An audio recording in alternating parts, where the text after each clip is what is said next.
Hello everybody and welcome back to Lagoon. I did do some grinding in between videos because if I didn't, Philip's Castle will destroy me. In fact, it still might. Oh yes, this music is unique to the Sharp version of this area.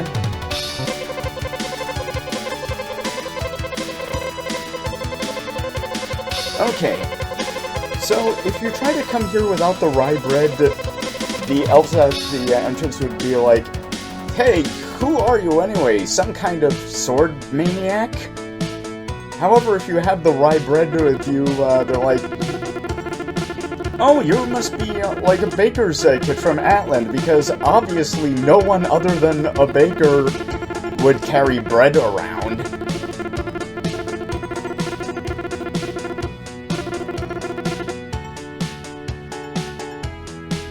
And there's Matthias warning us of doom.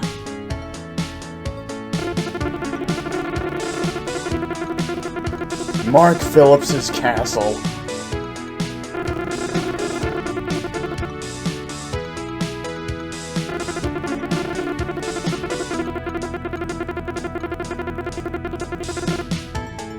Okay, so in the SNES version, the castles were just there to be castles for some reason, but in this version of the game, castles are actually the seats of power for important persons. Who would have thought? You know, important persons that will actually show up in the game as NPCs. Well, we did pick up that crystal after killing Samson.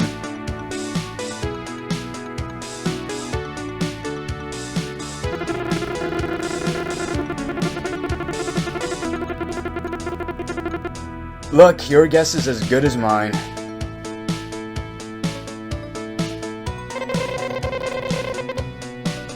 How weird are we talking here?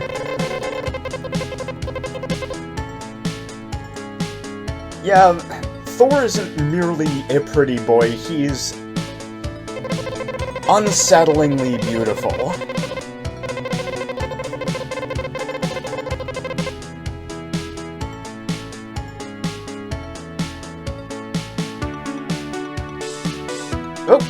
Oh, you're new? Yep, this is Zara, and he was not in this town in the SNES version. And I say this is new when I should say this is old because the SNES version came around later.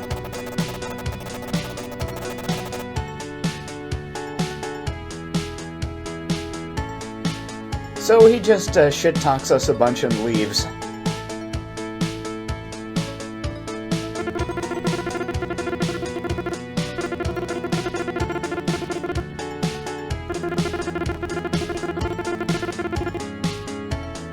So apparently they went to Philip's Castle to check out a few things, and it might be filled with monsters. We're going to have to see about that.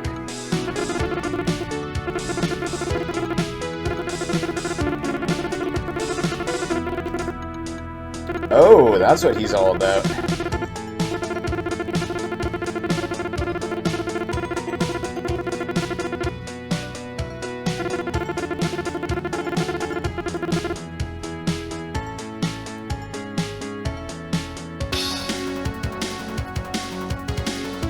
Okay, so let's head over to Philip's Castle and see what's what. Yeah, in the SNES version, they give us the fire staff and the movable mantle right at the start, but we're going to have to do some legwork before we can pick those up.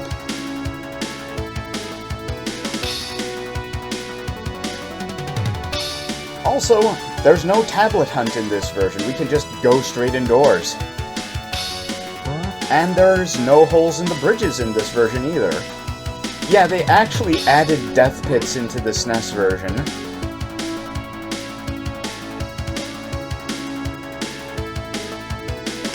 Let's just save a bit and head on in. I don't need save states, the game lets me do that anyway. Okay, Philip's Castle, pretty dangerous. I'd also like to note, by the way, after we talk to this guy. Yeah, we're here to help.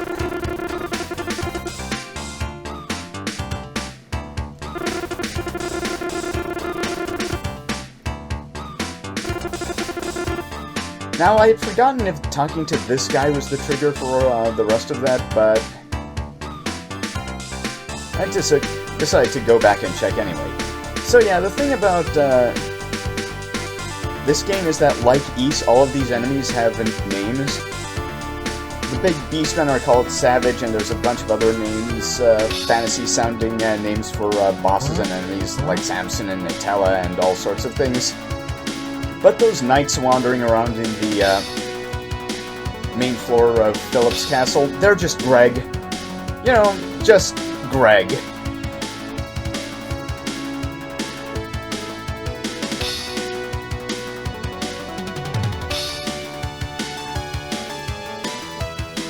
The reason I did my grinding before entering the castle is that the enemies are a lot stronger in Philip's castle, but don't give that much more experience.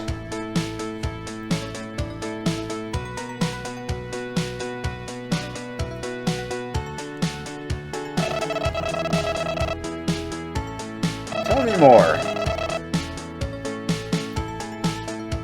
Ah yeah, Thor's aura of hate.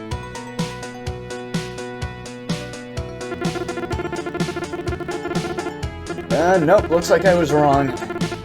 Sorry. Okay, we don't have to find the tablets to enter Philip's castle, but this game makes up for it because Philip's castle is much longer in this version. Not because the maps themselves are any larger or any different.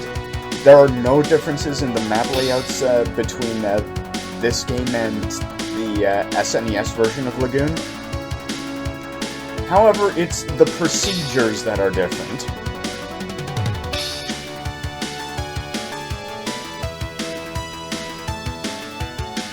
Plus, some of the treasures have been moved around into different places. Like, the gold armor is no longer on this floor of Philip's castle.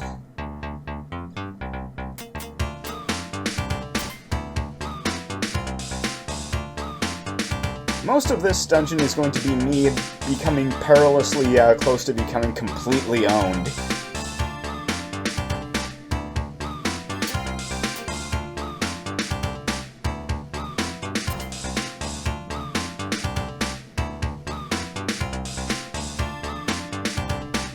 Largely because I'm used to being able to do this area with magic. But that's not happening this time. So for the first step, we need to head up onto the roof because that's where the key of prison is.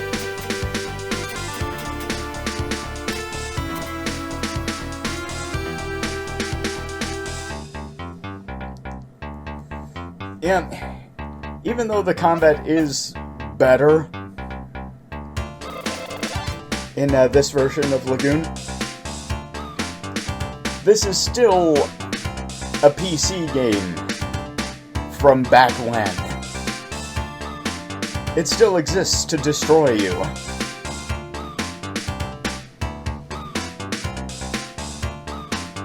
Also, I apologize for the Philip's Castle music. Even on the Sharp version, it's not much better. Okay, the Lightstone is an item that partially restores MP, and that's useless to us now because we have no magic.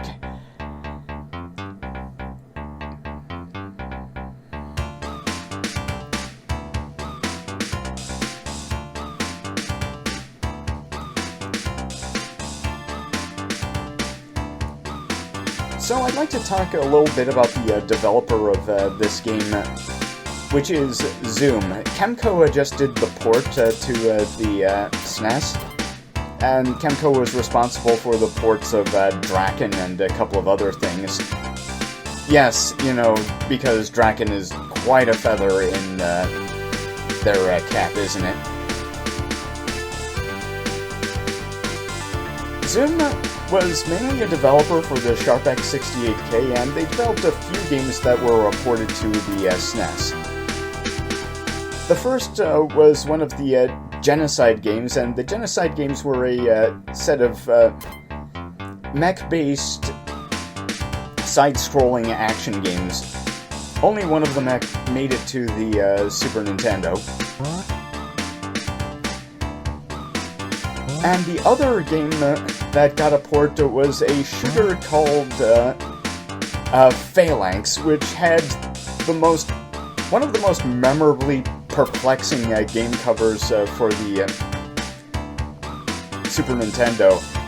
It's the Spaceborne shmup that had the box cover with the old man playing the banjo on front.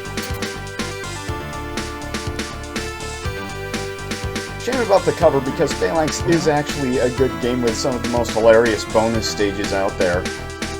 Because in the bonus stages for Phalanx, there are like groups of power-ups, but some of them are real power-ups and other of them are angry power-ups that, you know, grow robo-tentacles and try to kill you. What did Lord Siegfried do?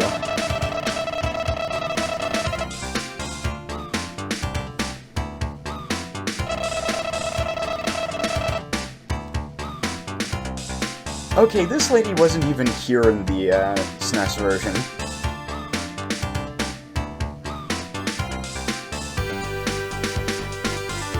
Yeah, I'm gonna be stopping every once in a while to heal up.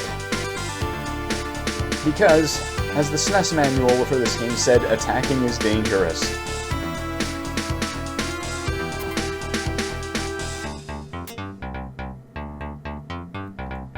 However, it's worth it to explore a bit up here. Because equipment is not easy to find.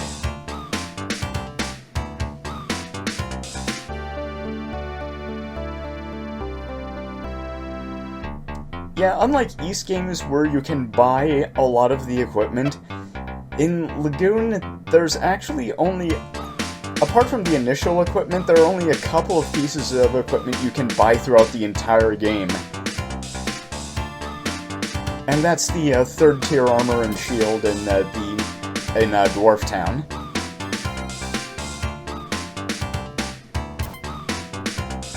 In East games, you can typically buy everything up to the penultimate and ultimate equipment, but Lagoon, you have to find almost everything.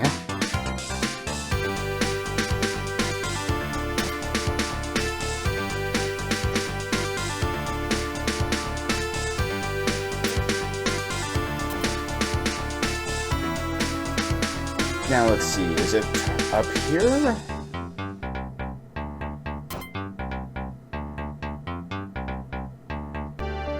Yeah, the key of prison is all the way up here. So now we have to go from here all the way back down into the dungeon.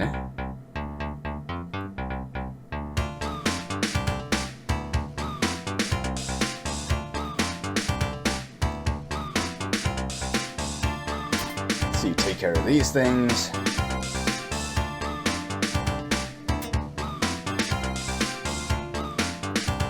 By the way, being trapped against a wall is basically death for reasons that I'll explain later.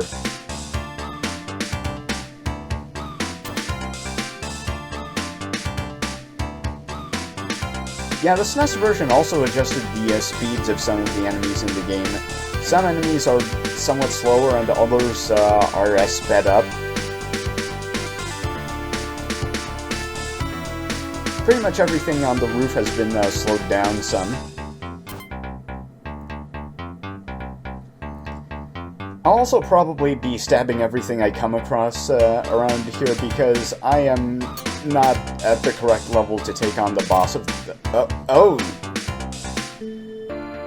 Okay, so one of the things about Lagoon is that you have basically no iframes. If an enemy pushes you against a wall and keeps on pushing you, you are done for.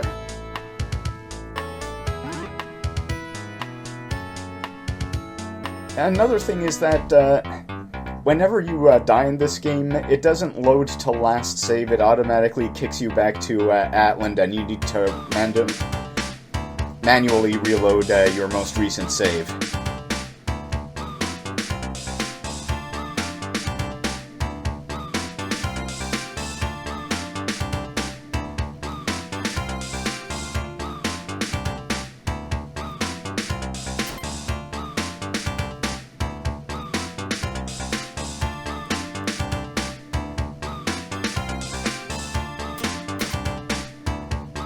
entirely sure why Lagoon ended up on the SNES, because it came out really early for the SNES. It was almost a launch title, I believe.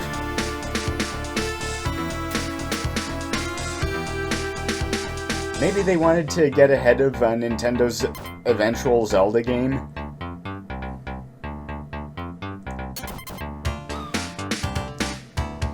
For reference, by the way, my favorite classic Zelda game is Link's Awakening. Link to the Past is pretty grand on its own, but Link's Awakening does, I think, more interesting things with environmental puzzle solving by letting you basically put whatever you wanted into the B and A button. And the game designed bosses around that sort of thing.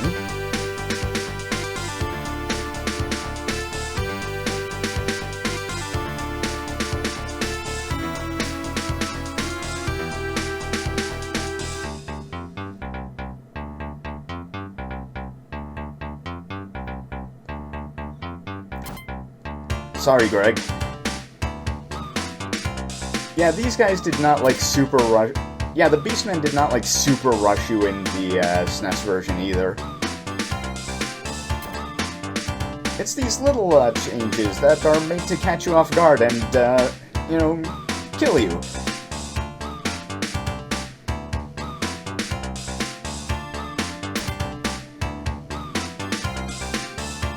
So now that we have the large shield, the dungeon part of this area will actually be no threat to us whatsoever.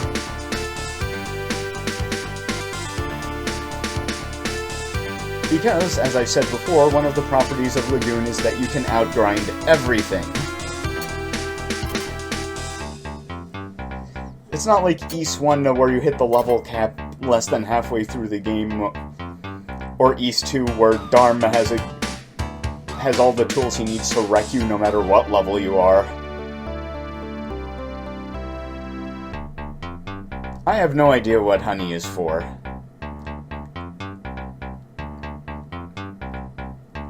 I've heard that there's some sort of trading thing that goes on in Lagoon, but I've never found it. This will not be a 100% run of Lagoon Sharp x68k.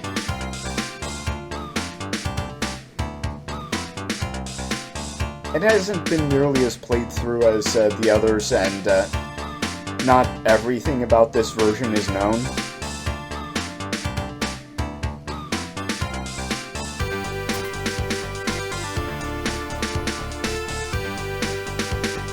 Also, next time I play through this game, I'm coming down here because the enemies seem much easier in the basement.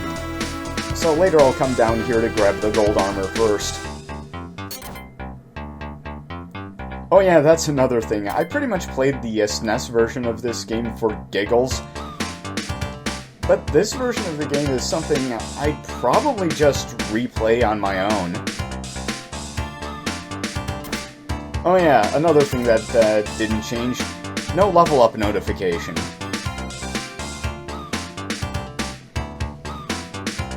Because in East there's a little tone that plays when you level up, and in Crystallis the game actually holds everything to announce that you've leveled up.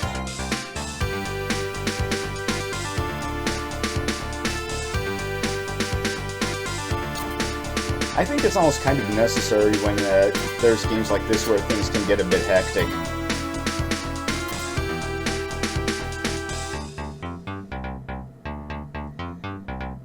However, Lagoon is definitely more sedate in its action pacing than the early East games.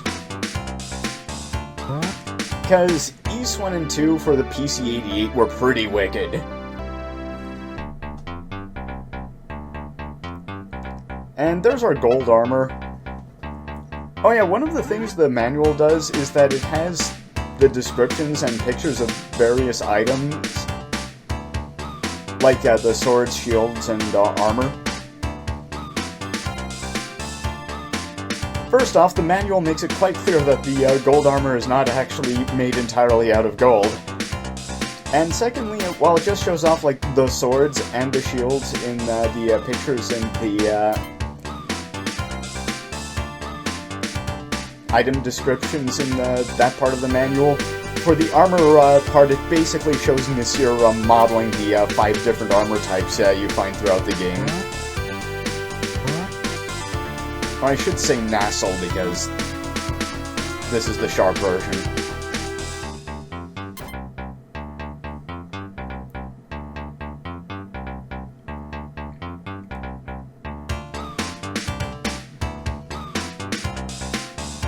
Yeah, the Japanese manual of this game is actually on the Internet Archive, along with the strategy guide for the older versions of Emerald Dragon.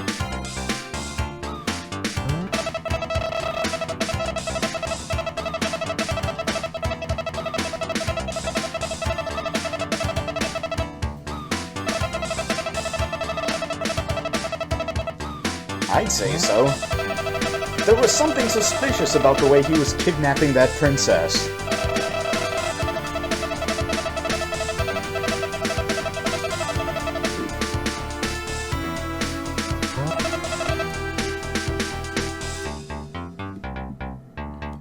Okay, the movable mantle in this version is called the Cloak of Transit. And now we have to leave the castle, go back to the village, get the Cloak of Transit, come back here, free those people, fight the boss on the roof, and then we're done with the castle. Pretty roundabout way of going about things, but then again, I'm not a game designer. You should thank your lucky stars that I'm not a game designer.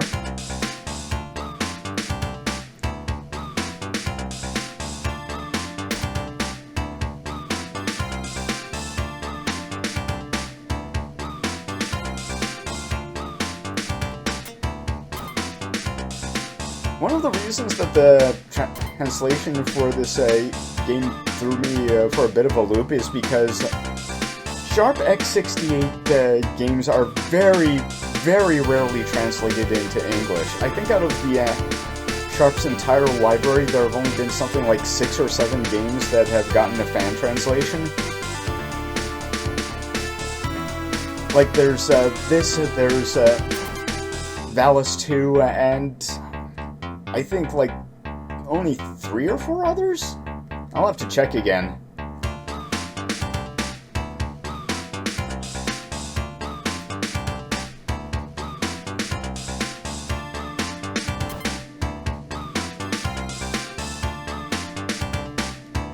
I think it's more difficult to handle that sort of thing because in the US, there's not nearly as many examples of the original hardware floating around. Plus, just in general, the Sharp x68k was a pretty expensive computer even for its time.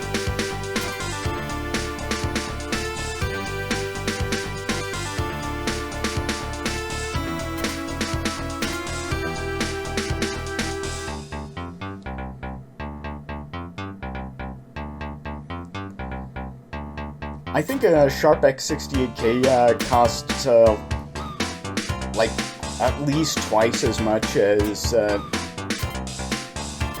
quite a few versions of the Commodore Amiga.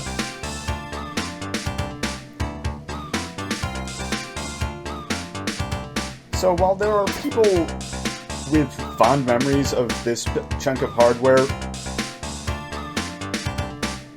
the number of people who actually were able to have one is not particularly large as far as computers go.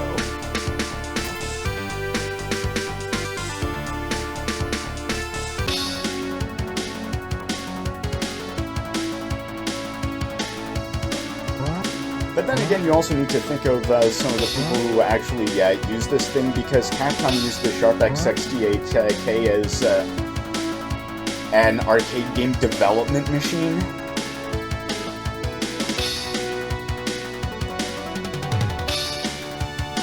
So it was way overpowered for what a lot of people probably needed back then.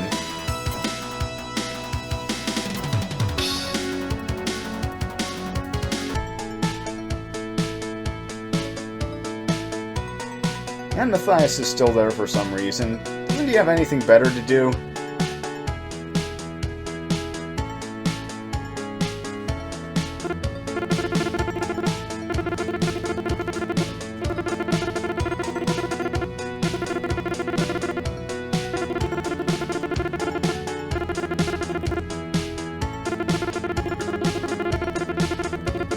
Okay, we've gotten our first staff.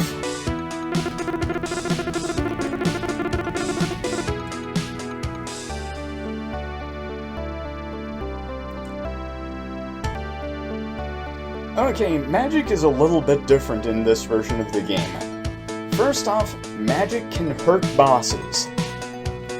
This is not something we're going to be doing right now, but we're going to mercilessly exploit it against a couple of other bosses in this game. Second, basic fireball is pretty weak.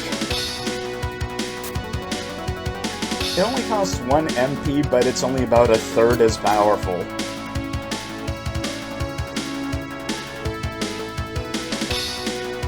Another thing about magic in this game is that it's not based on a combination of staff and crystal, it's based on a combination of the staff and what sword you have equipped. And not all staff has mapped to all swords. Like, the fire staff only works with the short sword, the silver sword, and the magic sword. And every staff shifts up one sword until the thunder staff, which only works with the magic sword, force sword, and the moon blade.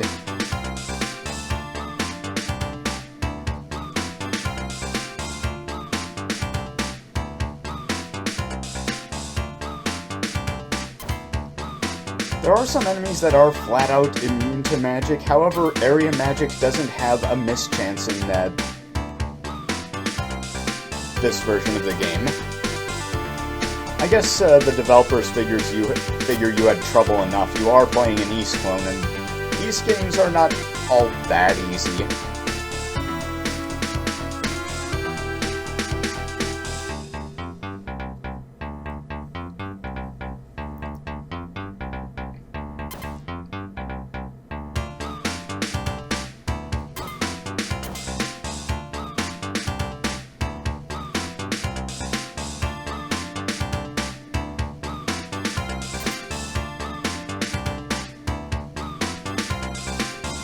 By the way you use magic is when you're holding down the sword button, you hit the jump button and that'll shoot out whatever magical death you want to inflict on your enemies.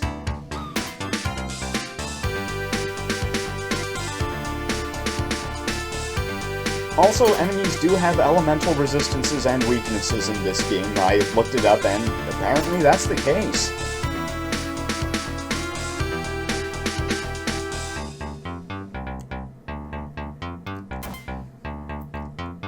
That sort of thing isn't really something that came up in East so much, but in the early East games your only magic was fire, so it didn't matter too much.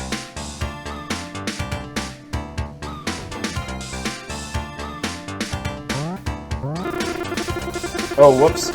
Yeah, another difference is that in the SNES version, if you talk to any one of the elves, when you got the movable mantle, it would send them all back. But in this version of the game, you have to talk to a specific one, specifically the one in the back right of the cell.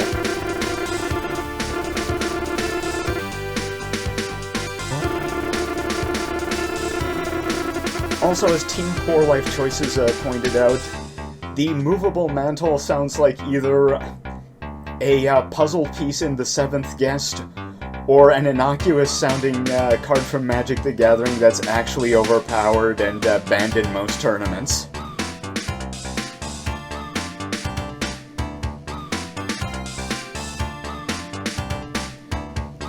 So we freed the elves, and now we get to fight the boss. Once we get all the way back up to the roof, of course.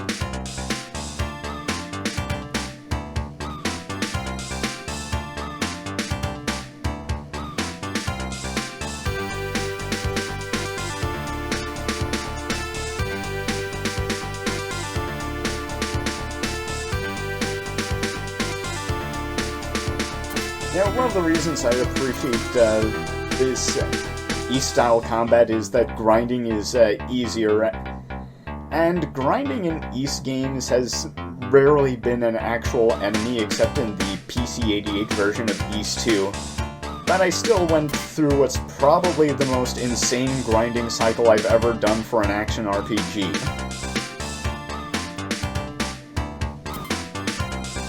To give you an idea of what happened, basically I was in the mode of Burned Bless and I needed about 4,000 experience to get to where I wanted to be. So, but the enemies were in the mode of Burned Bless are rare, dangerous, and only gave me 16 experience a pop. So, to counter this, I decided to head back to Jira's basement and grind off the hordes of early game enemies that came out of the wall. So I ended up killing about 4,000 enemies worth of 1 experience each with the bulldozer fireball to gain everything I needed for the next step of the game. It took me about an hour, but I think it was that was actually the quicker way of getting everything I needed to move on.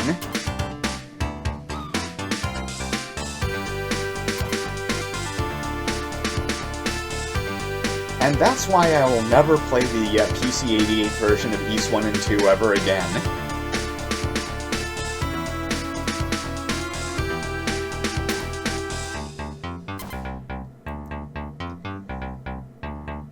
The Turbo CD version was much better about that.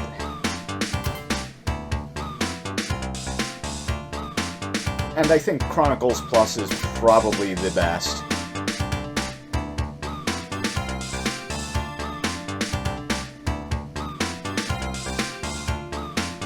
Oh hey, we gained another level. Now we're definitely ready to fight Nutella.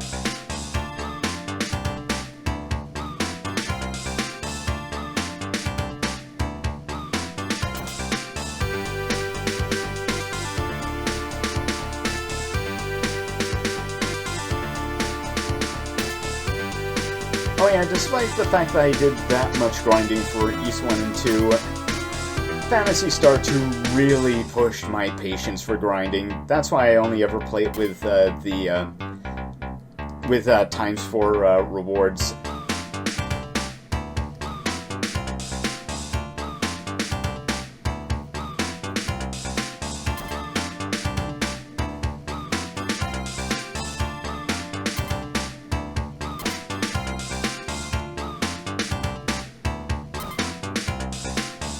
Speaking of Phantasy Star, I've actually been playing an improvement hack for Phantasy Star 3. That really does a lot to improve the game flow, like changing the shop up stuff, putting better rewards in chests. And it also kind of rejiggers a lot of the script. In like not a really ham-fisted way, but things that fill up in some holes, like why is this character here, how did they get here, stuff like that. Plus they also added player character responses to some NPC dialogue, and put NPCs in a lot of houses that were originally empty in Phantasy Star 3. So, it's a hack worth playing.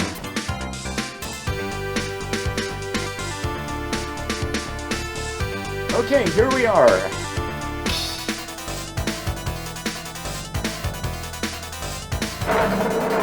Okay, Nutella, and it looks like I accidentally made myself invincible. Fireballs don't hurt me, contact damage doesn't. Whoopsie doodle.